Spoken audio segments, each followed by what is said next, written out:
bonjour à tous, bienvenue pour cette nouvelle vidéo de la chaîne Jack RC. Vidéo aujourd'hui, comme vous le voyez en image, du Chronos. Sur le terrain, mon petit terrain bâche perso, voilà, petit tour du terrain où on voit petite piste en terre, des petites ornières en terre, un talus relevé là-bas qu'on peut prendre. On fait le tour du terrain. Assez grand, l'équivalent je dirais d'un bon stade de foot, même si je suis pas pro. Des ornières, de la terre, de la pelouse, pas de gros sauts, donc ça tombe bien, j'aime pas ça. Quelques difficultés, vous voyez qu'ici, là, la petite bouche d'égout, donc faut y faire gaffe, parce que quand on s'apprend, ça fait mal. Il y en a deux autres prises là-bas. Bon. Donc aujourd'hui, 6e pack du Chronos, toujours full stock. L'idée étant de voir un petit peu les faiblesses et les qualités du véhicule. Je baisse la tête un peu, c'est pour m'assurer que le cadrage est bon. Hop, je fais en direct avec vous. Le smart, vous voyez pas que l'image, mais là, on est dans la tête droite, c'est super bien cadré, vous voyez le véhicule, c'est impeccable, on peut donc y aller. Donc la seule petite différence que j'ai apportée, c'est que j'ai changé le punch. J'ai mis un punch au 1, c'est-à-dire le punch le plus petit, pour éviter le phénomène de lever du véhicule dès les gaz, et c'est un peu mieux. C'est-à-dire que, ouais, bon là c'est moi qui... Mais c'est quand même nettement mieux. Le véhicule ne se cabre pas comme un cinglé dès le départ. C'est nettement plus sympa à piloter. Disons qu'on peut commencer à envoyer la sauce dès le départ. Ouais, bon là, j'ai pas travaillé sur les suspensions, vous voyez que là, au niveau du passage, avec toutes les ornières, en fait, ce terrain-là est utilisé par les employés communaux pour faire du bois, venir chercher du bois. Vous voyez qu'à ce niveau-là où je passe, là, tout à l'heure, je suis passé plein de balles.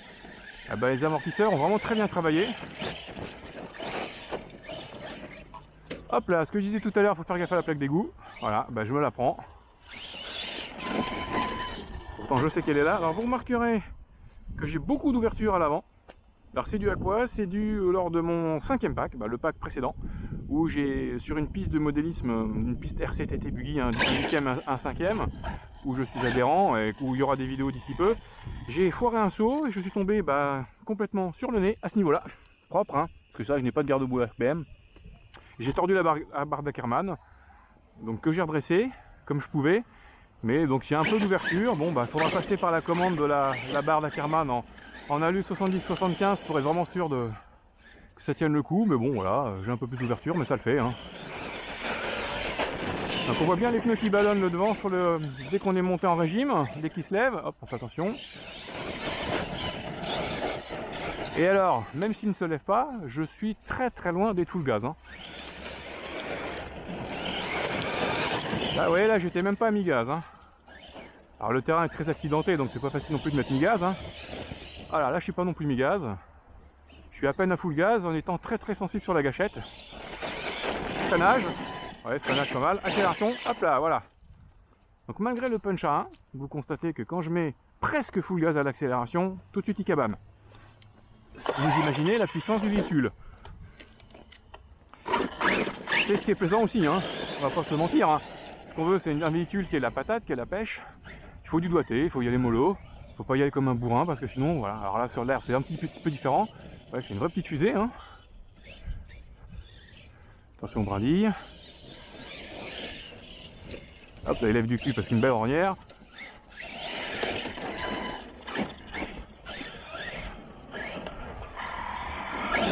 Hop là. Alors, normalement, je peux monter là-bas, si je me souviens bien.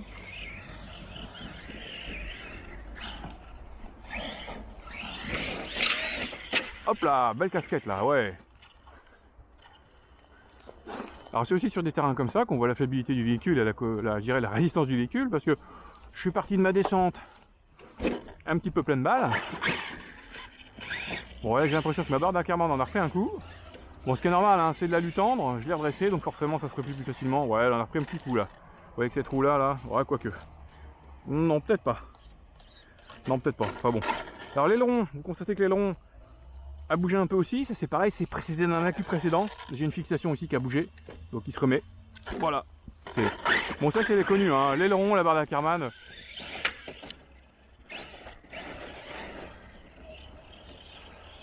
Bon, sinon, ça vient bien, Alors faut que je fasse gaffe parce que dans les ponts là-bas il y a de l'eau. Et alors c'est comme les sauts, moi je suis pas fan de la flotte.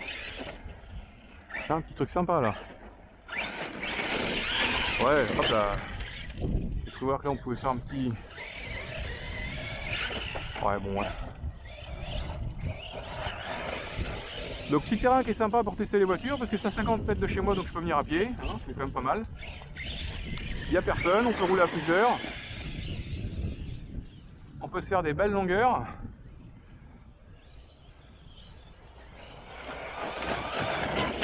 Hop hop hop hop hop hop, casquette. Et ça repart.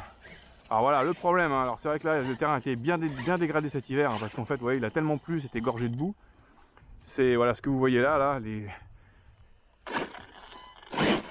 gros pâtés qu'on a là à côté du véhicule. J'y avais pas ça il y a encore 2-3 mois. Ces gros pâtés là n'étaient pas là, donc quand vous prenez ça de travers, bah, ça vous fait drôle. Hein. La voiture morfle. Bon, faut aussi les éviter aussi, mais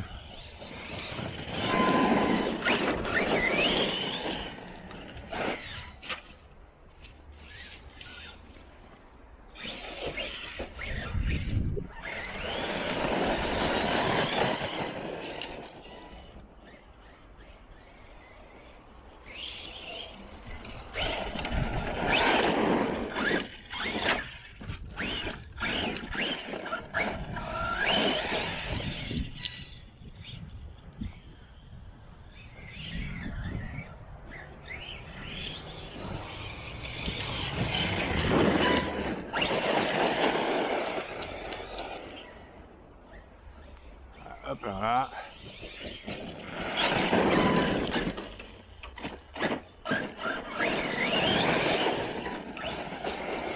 Alors ouais, quand même le punch à 1 c'est quand même nettement plus exploitable que le punch à 3 de base hein, quand même. Hein. Parce que là bon, ouais, il lève, j'ai pas trop de mal à l'envoyer sans le lever du nez quoi. Si je veux qu'il lève, il lève, hein, sous la gâchette il lève. Ouais, là il lève, mais donc je peux le faire partir assez fort sans qu'il lève, donc c'est quand même pas mal. Parce que c'est vrai que jusqu'à présent c'était un peu chaud.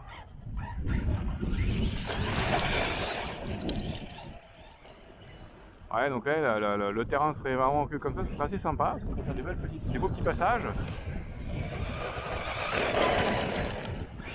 N'oublie pas de mettre un petit coup de frein parce que là-haut, faut quand même pas oublier. Alors, on peut monter hein, là-haut, mais il y a la route et il y a surtout des beaux petites mites en béton. Ouais, là, dans la descente, je mets un peu le gaz, il lève quand même. Hein. Il est hyper violent.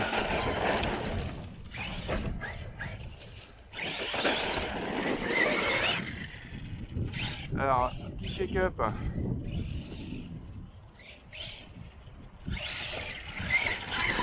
Hop, est-ce que j'ai avec moi? Ouais, j'ai avec moi. Petite pause, on va regarder un petit peu la température de ce que ça dit à l'intérieur. C'est comme un véhicule 6S avec la démultiplication qui aura tendance à chauffer. C'est chaud. Hop. Donc on voit, vous voyez avec moi, 57, 62, on est à peu près à 60, ouais là ça diminue un peu, c'est le courant il est dehors, mais on était à 62. Le vario, une cinquantaine de degrés, un peu même moins ici. Les accus, voilà, tranquille, les accus on a 23, ils sont vraiment très loin d'être chauds. Donc comme quoi avec du 50C et 100C en pointe on est très bien. Le moteur, voilà, bon il y a une soixantaine de degrés un peu plus, hein, donc on est très loin des 100 degrés, c'est pas mal. Bon, il avait pris un peu de jeu là, ça va. Non, la barre de carbone n'a pas rebougé. Ouais, alors au toucher, le variateur, vraiment rien du tout. Ouais, c'est vraiment très bien.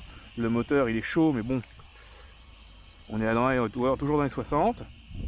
Très bien. Alors, faudra voir effectivement pour les beaux jours, parce que là, il fait quand même frais. Il y a du vent. Alors, on est quand même moins. Enfin, on est au bout. Alors, c'est assez particulier, c'est-à-dire qu'on est beaucoup moins chaud d'un côté que de l'autre. Bon. Courant d'air, etc. Donc voilà, donc ça c'est pas mal. Moteur une soixantaine de degrés, variateur une trentaine de degrés, l'accu à peu près 20. Donc aussi c'est pareil, ouais, comme quoi les bashings de Gen Ace, les 5000, ça c'est des 5000 en 50C. Bah, pour ce type de véhicule, avec ce type de moteur, vraiment très bien, puisque les accus ne souffrent pas du tout.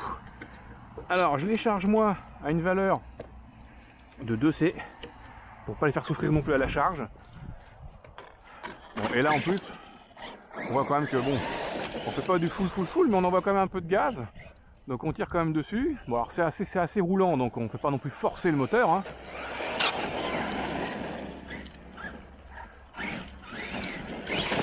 Alors j'ai pas regardé l'autonomie, puisque pour l'instant, je vous avoue que ça me dérange pas. Alors Ça me dérange pas trop l'autonomie puisque j'ai plusieurs jeux d'accu et ça permet de changer, voilà, mais bon, je pense qu'on aura un petit quart d'heure. Alors ce qui est vraiment pénalisant, c'est la direction. C'est vrai que la direction est, ouais, c'est bon, c'est un muggy, mais bon, on a un angle de braquage et puis là, bon, forcément, on touche pas le sol. Alors là, la petite casquette, voilà. C'est bien, je laboure le terrain, hein.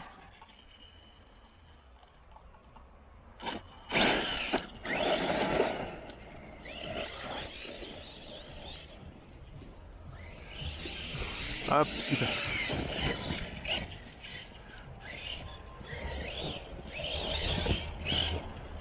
Allez, le petit là, il faudrait que je repère ça, un de ces quatre aussi, pour voir où je peux réellement monter, parce que il y a un trottoir que vous ne voyez pas. Oh là, magnifique. Donc on a donc une petite bosse, oui, que je n'avais pas repérée. Effectivement, quand on la frappe bien, ça décolle, mais ce qui explique tout à l'heure ma casquette. Ah bah oui, effectivement, quand on vient là, ah bah il y a même... Voilà, effectivement, ça pourrait. Un petit saut sympa quand on le prend bien. Ah bah j'ai pris de côté, forcément. Alors, pour la petite histoire, je suis pas un pro, je suis un amateur, et j'aime pas du tout les sauts. Je trouve que ça abîme les véhicules, ça le choc au sol quand ça atterrit, j'aime pas ça du tout. Hop, voilà, j'aurais dû freiner un peu. Mais je préfère, voilà, sur une piste TT, une piste de buggy, où les bosses sont travaillées, où l'atterrissage peut se faire dans la descente, ça me dérange moins que ce type de saut.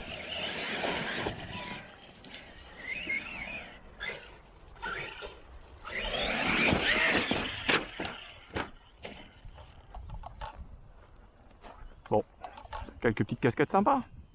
Bah, faut dire que comme je descends comme un bourrin de là-bas, forcément je descends comme un bourrin, il rebondit, c'est un peu normal de se prendre une casquette.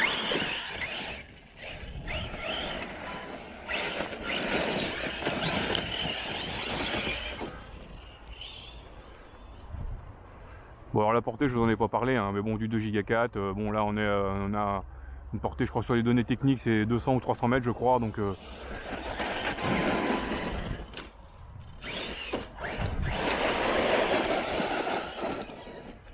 on va essayer de faire une petite passage de vitesse de pointe en partant de là-bas. Là c'est assez plat. Ouais, là c'est assez plat, on va essayer de foutre plein gaz sans qu'il se lève le pépère. Mi-gaz, hop, plein gaz. Hop là.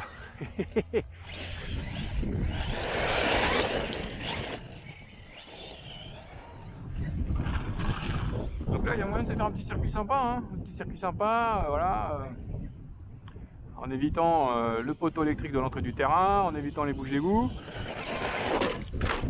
Hop, la petite butte, vous avez le petit pas à chasser que j'ai fait pour éviter mon petit véhicule, parce que se prendre ça dans les chevilles quand ça arrive pleine balle, ça fait mal. D'ailleurs j'en profite pour faire un petit passage sécurité.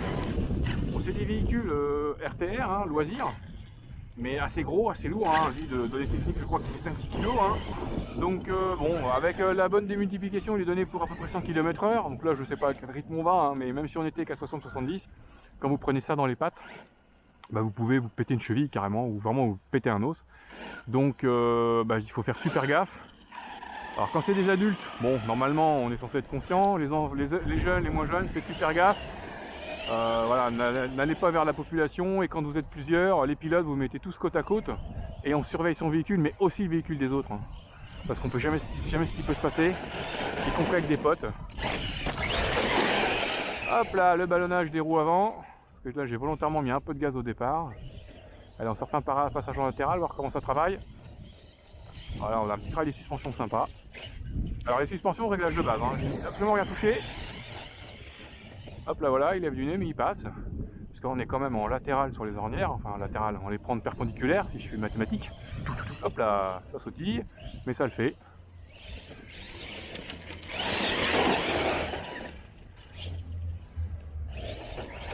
Et là, hop là, ouais, petit saut sympa, tout riquipi, mais ça fait toujours plaisir, il se comporte bien.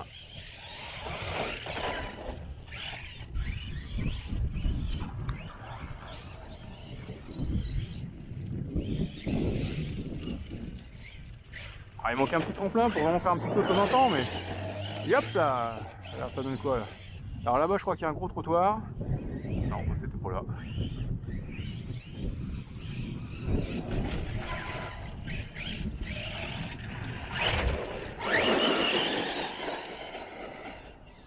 Ah,